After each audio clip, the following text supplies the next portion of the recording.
Welcome to DH Mathematica academy. Dear students, आज जो मैं सब्जेक्ट डिस्कस करने जा रहा हूँ वो ऑलमोस्ट वो सब्जेक्ट है जिसने मैथमेटिक्स नहीं लेकिन पूरी साइंस में बहुत बड़ा चेंज लाया था। इससे पहले मैथमेटिक्स में जितनी भी रिसर्च हुई थी, जितना भी काम हुआ था, वो बहुत छोटा पार्ट था मैथमेटिक्स का और मोस्ट प्रोबेबली उसे हम कहा जाता है कि कांस्टेंट चीज़ों पे और सिस्टमेटिक चीज़ों पे काम किया गया था। कैलकुलस मैथमेटिक्स का वो सब्जेक्ट है जिसने पूरी वर्ल्ड को, पूरे जितने भी रिसर्चर्स थे, उन्हें चौंका दिया था। और ये सब्जेक्ट हमें साइंस और बाकी जितनी भी फील्ड्स हैं, जिसमें हम नेचुरल साइंसेस की बात तो करते ही हैं, लेकिन उसके साथ साथ सोशल साइंसेस के भी जितने सब्जेक्ट्स हैं उनसे भी रिलेटेड है। तो कैलकुलस जो है वो मैथमेटिक्स की वो ब्रांच है जिसमें हम चेंज की बात करते हैं। अब देखिए, चेंज जो है वो ऑलमोस्ट हर फील्ड में होता है। यूनिवर्स का वो हिस्सा, वो पार्ट बताएं जिसमें चेंज नहीं हुआ अभी तक। ऑलमोस्ट हर जगह पे चेंज जो है वो हमें नजर आता है। तो जब चेंज की बात करते हैं और हम कहते हैं कि हमारे यूनिवर्स में हर एक चीज में चेंज आता है, तो ये सब्जेक्ट मोस्टली स्टूडेंट्स को डिफिकल्ट लगता है। ये बात जो है वो इसीलिए है कि हम इस सब्जेक्ट के बारे में नहीं जानते। कैलकुलस को हम कहते हैं कि सीक्रेट्स ऑफ यूनिवर्स। अब सीक्रेट्स ऑफ यूनिवर्स इसीलिए है कि जितने भी चेंजेस, जितनी भी चीजें चेंज हो रही हैं, उन सब में कैलकुलस इन्वॉल्व है, डायरेक्टली या फिर इनडायरेक्टली। मैं ये नहीं कहता कि कैलकुलस की ही वजह से ये सारी चीजें इनोवेट हुई हैं या ये सारी चीजें दरियाफ्त हुई हैं, लेकिन कैलकुलस कहीं ना कहीं पे इन्वॉल्व है उन सारे प्रोसेसेस में। लेट्स सपोज एक छोटी सी बात करते हैं हम पॉपुलेशन के चेंज की। और ये हमें पता है कि कंट्रीज की, वर्ल्ड की पॉपुलेशन चेंज होती रहती है। वो जो पॉपुलेशन चेंज हो रही है वो हमें कैसे पता चलता है कि पॉपुलेशन चेंज हो रही है? It's a process. Change in status की जब हम बात करते हैं तो बहुत सारे लोग जब पहले स्टूडेंट्स होते हैं, प्रोफेशनल लाइफ में आते हैं, और प्रोफेशनल लाइफ में अगेन बहुत सारे ऐसे स्टेजेस होते हैं जिसमें उनका स्टेटस जो है वो चेंज हो जाता है। वो भी चेंज है। लेट्स सपोज हम जब फेसबुक की बात करते हैं या व्हाट्सएप की बात करते हैं, वहां पे भी मोस्टली हमारे फ्रेंड लिस्ट में जब हम जाते हैं, टाइम टू टाइम फ्रेंड जो है वो चेंज होते हैं, हमारे इंक्रीज होते हैं, डिक्रीज होते हैं या फिर रिप्लेस हो जाते हैं। तो ये भी एक चेंज है। तो एक्चुअली चेंज इन पोजीशंस, अभी मैं रिसेंटली किसी और जगह पे था तो वहां से मैं यहां पे आया हूं। मुझे कैसे पता चला कि मेरी पोजीशन चेंज हुई, या फिर मुझे कैसे पता चलता है कि मैं मूव कर रहा हूं, मैंने कितना डिस्प्लेसमेंट कवर किया, कितना डिस्टेंस कवर किया? अक्यूमुलेशन जो हमारी होती है, इकट्ठा करना डेटा को। जब डेटा को हम इकट्ठा करते हैं, एक्चुअली जब हम डाउनलोड करते हैं बहुत सारी वीडियोस, ऑडियोज जो है वो डाउनलोड करते हैं, वहां पे हम देखते रहते हैं कि हमारे पास एक डेटा आता है कि 70%, 45%, 60% जो है आपकी वीडियो डाउनलोड हो चुकी है। ये क्या हो रहा है? ये एक्चुअली प्रोसेस है, अक्यूमुलेशन का प्रोसेस है। आपके डिवाइस में वो डेटा कलेक्ट हो रहा है। वीडियो कलेक्ट नहीं हो रही, वो डेटा कलेक्ट हो रहा है। एमबीज में डेटा कलेक्ट हो रहा है, जीबीज में डेटा कलेक्ट हो रहा है। तो ये अक्यूमुलेशन का प्रोसेस है, इकट्ठा करना चीजों को। जब हम बात करते हैं फिजिक्स में इलेक्ट्रिसिटी, मैग्नेट्स या फिर मैग्नेटिज्म की, तो जब मैं बात करता हूं मैक्सवेल की, एम्पियर्स की, तो एम्पियर का हमने लॉ पढ़ा हुआ है फिजिक्स में। आपने एम्पियर्स का लॉ भी पढ़ा होगा कि इलेक्ट्रिसिटी जो है वो मैग्नेट से भी जनरेट कर सकते हैं, लेकिन उसमें क्या है कि वहां पे हमें स्टीडी करंट नहीं रखना, या फिर मैग्नेट को जो है वो रेस्ट में नहीं रखना।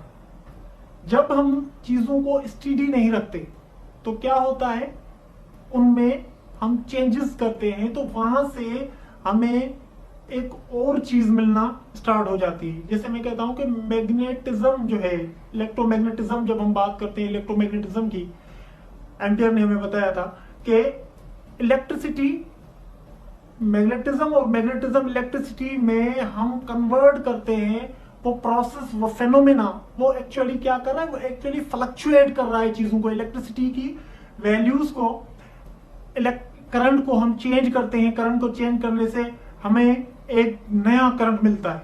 वो जो नया करंट मिल रहा है वो चेंज की वजह से मिल रहा है हमें। तो जब हम इलेक्ट्रिसिटी, मैग्नेटिज्म, फिजिक्स के फिनोमेना जितने भी पढ़ते हैं, सब में चेंजेस हैं। हम गिटार जो है कि स्ट्रिंग्स को हम जब डिस्टर्ब करते हैं तो वहां से साउंड प्रोड्यूस होता है। तो हम एक्चुअली क्या कर रहे होते हैं, हम चेंज कर रहे होते हैं अपनी फिंगर्स की वैल्यूज को। हम अपने फिंगर, गिटार के जो बटन्स होते हैं उनकी पोजीशंस चेंज कर रहे होते हैं, उनको प्रेस कर रहे होते हैं, तो हम डिस्टर्ब करते हैं, उन्हें चेंज करते हैं, तो हमें एक और नया फिनोमेना मिलता है जिसे हम कहते हैं म्यूजिक। अब ये जो मैंने यहाँ से लेके यहाँ तक ये सारी चीजें डिस्कस की हैं, इन सब में हमने देखा कोई चीज स्टेडी नहीं है, कोई चीज कांस्टेंट नहीं है। पॉपुलेशन हमारी कांस्टेंट नहीं रह सकती, स्टेटस हमारा कांस्टेंट नहीं रह सकता, पोजीशन हमारी कांस्टेंट नहीं रह सकती। तो इससे पहले जितना भी काम हुआ था साइंस में, वो पूरे का पूरा काम जो हुआ था स्टेडी मोशन पे, और बहुत छोटा सा ट्रैवल काइंड ऑफ मोशन है। ये छोटी छोटी सी काइंड ऑफ मोशन है। हम कह सकते हैं कि 70% अभी हमने मोशन में बात ही नहीं की थी। अगर हम चेंज की बात नहीं करते तो इसका मकसद है स्टेडी चीजें या फिर कांस्टेंट चीजें जो है वो मोशन, जब कांस्टेंट चीजों की मोशन हम बात करते हैं तो एक्चुअली हम कंप्लीटली मोशन की बात नहीं कर रहे होते। कैलकुलस की इनोवेशन से पहले हमने जितनी भी बात की है वो पूरी की पूरी बात जो हमने की है वो स्टेडी मोशन पे बात की है, कांस्टेंट चीजों पे बात की है। लेकिन यूनिवर्स का फेनोमेना जो है, सीक्रेट ऑफ यूनिवर्स इसीलिए कहा जाता है कैलकुलस को, कि जब यूनिवर्स की बात हम करते हैं तो यूनिवर्स हमने देखा है कि कांस्टेंट नहीं रहती। कुछ लोग बर्थ लेते हैं, उसके बाद डेथ हो जाती है, या फिर हम बात करते हैं कि हमारा अपना स्टेटस होता है, हमारी अपनी नॉलेज होती है, वो भी कांस्टेंट नहीं रहती। तो हम कैसे ये एक्सपेक्ट कर सकते हैं कि चीजें कांस्टेंट है? चीजें कांस्टेंट नहीं है, चीजें चेंज होती है। जब हम चेंज होने की बात करते हैं तो इसका मकसद है कि कैलकुलस जो है कहीं ना कहीं पे इन्वॉल्व है। ब्रॉडर सेंस में हम जब देखेंगे तो कैलकुलस एक बहुत बड़ा गिफ्ट था हमें साइंस में, हमारी सोशल लाइफ में, जिसने आके हमें ये बताया कि ये जो चेंज का प्रोसेस होता है, ये चेंज का प्रोसेस होता कैसे। अब देखिए, स्टेडी मोशन की जब हम बात करते हैं तो इसका मकसद है कि हमारी मोशन जो है चीजों की वो कांस्टेंट रहती है। फॉर एग्जांपल, हमारे पास जो है रोलिंग बॉल जो होता है, जब इंक्लाइंड प्लेन पे बॉल को हम छोड़ते हैं तो वो कंटिन्यूअसली अपनी स्पीड को चेंज करता रहता है, वो कभी भी कांस्टेंट नहीं रहता। तो हम जब जितनी भी हमने बात की है प्रीवियसली, फिजिक्स में जो बात की है हमने, मैथमेटिक्स में जो हमने बात की है, या बाकी साइंस की डिफरेंट और ब्रांचेस जो हैं उनमें हमने बात की है, तो वो सारी चीजें अधूरी चीजें थी। हमने बात की है स्टेडी चीजों पे, हमने बात की है उन चीजों पे जो सारी की सारी चीजें कांस्टेंट रहना चाहे, लेकिन कांस्टेंट नहीं रहेंगी यूनिवर्स में चीजें। प्लेनेट रेवोल्यूशन देखें, सन के अराउंड जब प्लेनेट की रेवोल्यूशन हम देखते हैं तो प्लेनेट्स जब सन के करीब आते हैं तो वो ज्यादा फास्टर हो जाते हैं, और जब दूर जाते हैं तो वो स्लो हो जाते हैं, तो उनकी मोशन चेंज होती रहती है। प्लेनेट के सराउंड में जब सॉरी सन के सराउंड में जब प्लेनेट्स मूव करते हैं तो उनकी मोशन जो होती है वो कंटिन्यूअसली चेंज होती रहती है, उनकी डायरेक्शन कंटिन्यूअसली चेंज होती रहती है, तो वो कांस्टेंट नहीं है, उनकी मोशन कांस्टेंट नहीं है। ग्रेविटेशनल इफेक्ट है, ग्रेविटेशनल इफेक्ट भी हमारा कांस्टेंट नहीं, हम नहीं कह सकते कि 9.8 हर जगह पे जो है वो ग्रेविटी की जो वैल्यू है वो भी सेम रहेगी, ग्रेविटेशनल इफेक्ट हर जगह पे सेम रहेगा। यूनिवर्सल लॉ ऑफ ग्रेविटेशन भी हमने पढ़ा हुआ है, ग्रेविटी के बारे में भी हमने पढ़ा हुआ है। तो 9.8 है, तो इसका मकसद है वो कंटिन्यूअसली, लेट सपोज 1000 किलोमीटर की जो हाइट पे मार्कर्स को वहां से ड्रॉप करता हूं, तो हम एक्सपेक्ट कर सकते हैं जिस बंदे के ऊपर ये मार्कर जाके गिरेगा उसकी डेथ हो सकती है, क्योंकि जैसे जैसे ऑब्जेक्ट नीचे आता है, जैसे जैसे ऑब्जेक्ट जो है वो टुवर्ड्स अर्थ आता है, उसकी कंटिन्यूअसली स्पीड इंक्रीज होती रहती है। जब स्पीड कंटिन्यूअसली उसकी चेंज होती रहती है, इंक्रीज होती रहती है, तो थोड़ी सी स्पीड के साथ हमने इस मार्कर को वहां से छोड़ा था, लेकिन वहां तक पहुंचते पहुंचते इसकी स्पीड इतनी हो गई है कि वो काज बन सकता है डेथ का। इतना सारा फिनोमेना जो हमने डिस्कस किया है अभी, उसमें हम कहते हैं कि ये एक सब्जेक्ट ऐसा है जिसे हम जब डीपली कॉन्सेप्ट इसके देखेंगे, वैसे तो हमें ये जनरल सी चीजें लगती हैं कि हाँ ये चीजें होती रहती हैं, लेकिन हम अगर डीपली चीजों को एनालाइज करें, इनके फिनोमेना को एनालाइज करें, तो हमें फील होगा कहीं ना कहीं पे कुछ चेंज हो रहा है, और वो अगर चेंज हो रहा है उसकी बात कर रहा है यहाँ पे कैलकुलस। और अगर चेंज कहीं पे हो रहा है तो कैलकुलस वहीं पे इन्वॉल्व है। तो हम एक छोटी सी एक स्टोरी है, छोटी सी एक थ्योरी है, उसके बारे में बात करते हैं। During world war 2, it was between 1945 1930, 1939 से लेके 1945 का एरा है। प्रोजेक्ट जो है उसका इंटरव्यू लेने के लिए, क्योंकि एटम बॉम्ब जो है उससे बनाने की प्रिपरेशन हो रही थी, तो हमारे पास ये बंदा जो है, हम बहुत सारी बुक्स में कहीं ना कहीं पे इसका हरमन वॉक का नाम सुना होगा। तो हरमन वॉक जो है नॉवेलिस्ट है, इसने बहुत अच्छे अच्छे नॉवेल लिखे, और इस दौरान वर्ल्ड वॉर 2 के दौरान इसकी हॉप थी कि मैं वर्ल्ड वॉर 2 पे एक नॉवेल लिखूं। तो उसके लिए इसे इंटरव्यू लेना था उन लोगों का जो एटम बम बना रहे थे उस टाइम पे, या एटम बम बनाने में जिनका हाथ था। तो जब वो वहां गया तो रिचर्ड फेमन जो है उससे इंटरव्यू लेने गया। रिचर्ड फेमन से इंटरव्यू करते हुए जो वॉक था, जब इंटरव्यू कंप्लीट हुआ तो उसके बाद जब वो सेपरेट होते हैं एक दूसरे से, पार्टिंग होती है उनकी, तो उस दौरान हरमन वॉक जो है उसे फेमन ने कहा कि have you ever learn the calculus. वो बंदा जो इन्वॉल्व था एटम बम बनाने में, जो बंदा वर्किंग कर रहा था एटम बम बनाने के लिए, वो बंदा वाक को कहता है कि क्या तुमने कभी कैलकुलस पढ़ी है? अगर नहीं पढ़ी तो लाजमी पढ़ना। कहते थे कि लैंग्वेज ऑफ गॉड टॉक्स, और एक्चुअली यही तो है लैंग्वेज ऑफ गॉड टॉक्स। चीजें कंटिन्यूअसली चेंज हो रही हैं।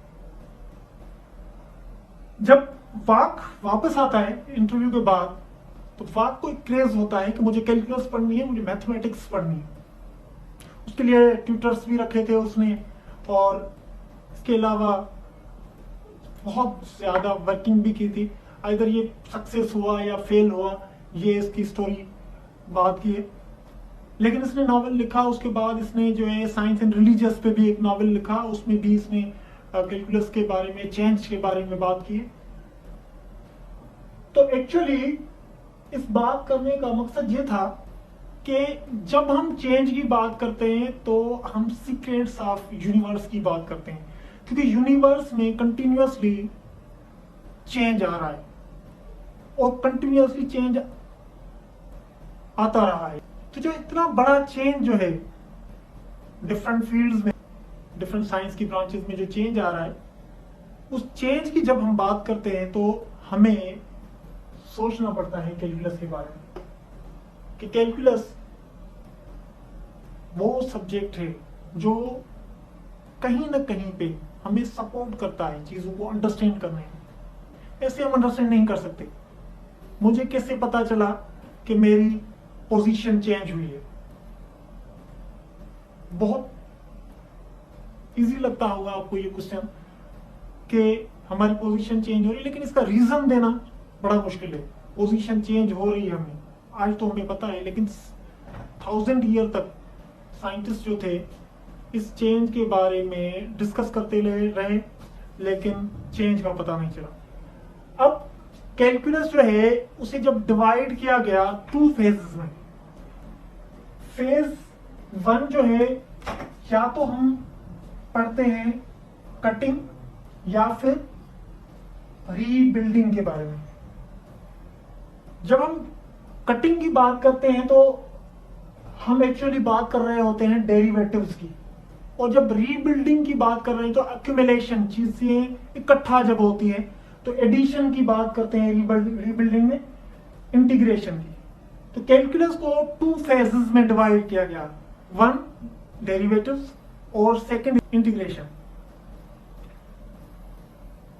डेरिवेटिव्स एक्चुअली हमें क्वांटिफाई करती है, कौन चीजें हम क्वांटिफाई करते हैं, हमें डिफरेंस देखना पड़ता है उन चीजों के बीच में। वो क्वांटिफिकेशन जो है वो कैलकुलस की जो डेरिवेटिव्स है उससे पता चलता है। और रीबिल्डिंग, चीजों को रीबिल्ड करना, चीजों को इकट्ठा करना, समेटना, चीजों को सम अप करना, वो हमें इंटीग्रल से पता चलता है। जो इंटीग्रल है इसका फेज उससे पता चलता है। इसका मकसद है कि हमने कैलकुलस को अगेन डिवाइड कर दिया 2 सेक्शन में, डेरिवेटिव्स एंड इंटीग्रल्स। और यूनिवर्स में हम यही 2 चीजें करते आए हैं, या तो चीजों को सेपरेट करते आए हैं या तो चीजों को इकट्ठा करते आए हैं। इनके अलावा ये दोनों प्रोसेस कंटिन्यूअसली जो ओल्ड रहा था उसमें भी मैथमेटिशियंस करते थे, लेकिन डिफरेंट मेथड्स से, डिफरेंट वेज से उनसे करते थे। चीजों को इजी करना, कॉम्प्लेक्सिटी से बाहर निकालना कैलकुलस का काम था। ये ऐसे प्रोसेस दोनों थे जिन प्रोसेस ने मैथमेटिक्स में फार्मूलेशन की चीजें जो है वो क्विकर, सिंप्लीफाइड फॉर्म में लाई, तो उन्हें हम कहते हैं कैलकुलस के 2 फेजेस। अब बर्थ कब हुई? डिफरेंट टाइम पीरियड्स में डिफरेंट प्लेसेस पे इनकी बर्थ हुई है। 16th सेंचुरी में इंग्लैंड एंड जर्मनी, और the heroes behind that were Newton and Lebanese. ये 2 हीरोज जो है उन्होंने इंट्रोड्यूस करवाया था हमें कैलकुलस को। 16th सेंचुरी में इंग्लैंड एंड जर्मनी, 250 BC में ग्रीस में इंटीग्रेशन की बर्थ हुई, और 16th सेंचुरी में डेरिवेटिव्स की बर्थ हुई। और ये जो बर्थ और इन दोनों चीजों की थी वो न्यूटन और लेबनीज ने हमें एक्सप्लेन की थी कि चीजें जो हम जिनके बारे में बात करें इतना डिफिकल्ट समझते हैं वो डिफिकल्ट नहीं है। It made them easy, not complex. हम एक्चुअली कैलकुलस के सब्जेक्ट से इसीलिए डरते हैं कि हमें डायरेक्टली इन्वॉल्व किया जाता है प्रॉब्लम सॉल्यूशन पे। कैलकुलस ने चीजों को सिंप्लीफाई किया है, कैलकुलस ने चीजों को इजी किया है, कॉम्प्लेक्स नहीं किया है। इतना डिफिकल्ट सब्जेक्ट नहीं है जितना हम समझते हैं, बहुत इजी फार्मूलेटेड सब्जेक्ट है। हमें तो बहुत सारी चीजें ऑलरेडी मिली हुई हैं, हमें जस्ट उन फार्मूलाज को अंडरस्टैंड करके उन्हें सिंप्लीफाई करना है प्रॉब्लम को। लेकिन इससे पहले तो बहुत सारी ऐसी चीजें थी कैलकुलस में, मैथमेटिक्स में, जो लोग 10-10 दिन बैठ के कैलकुलेशन करते थे, उसके बाद भी जो आंसर आता था वो इतना ऑथेंटिक आंसर नहीं होता था। तो कैलकुलस ने क्विकर और इजी मेथड समझाए हमें कि प्रॉब्लम को कैसे सॉल्व किया जाए। चेन जो हम निकाल रहे थे 1000 ईयर्स इससे पहले, वो चेन जो है वो हम क्विकली और अप्रोक्सीमेटली परफेक्ट कैसे निकाल सकते हैं। Thank you very much. अब नेक्स्ट जो लेक्चर हमारा होगा डेरिवेटिव्स और इंटीग्रेशन का होगा।